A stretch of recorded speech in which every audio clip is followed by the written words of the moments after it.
you probably don't have a caloric equation problem. You've probably got a timing problem. If you're feeling constantly hungry, feel like you've got poor satiation, or feel hungry not long after a meal, this could be for you. Calories are king, we know this, but not all calories are created equal in terms of their effects. You can probably attest to this.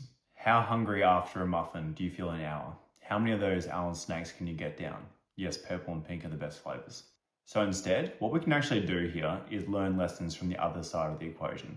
I've helped people who are getting to strongman, who are already well over 100 kilos trying to gain weight and struggling to gain weight, and advanced level bodybuilders who are trying to add food.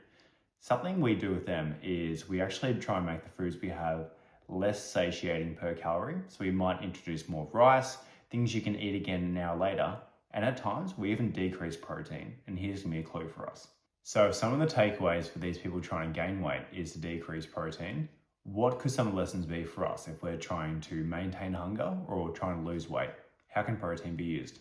I see this constantly. People having very low protein breakfast. It might be just a quick coffee on the way to work. It could be a piece of fruit, some oats, granola bar. Same mistake.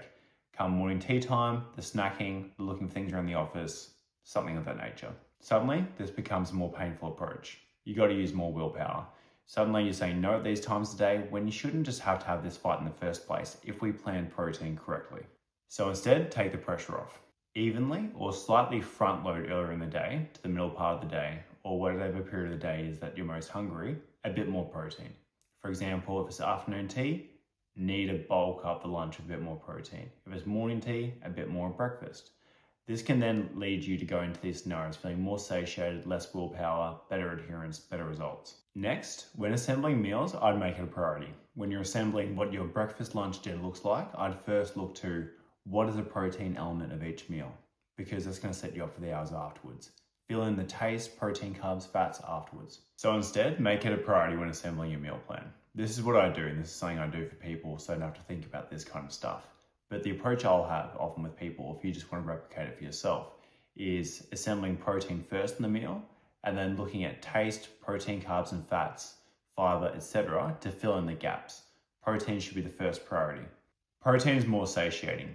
We've got to use it. Hunger management is an essential thing to solve when trying to lose weight or even trying to maintain it. So along with the performance and recovery benefits, it is a key part to making dieting easier. So with that, let's make sure that protein is not underdone. Satiety is a skill that can be managed.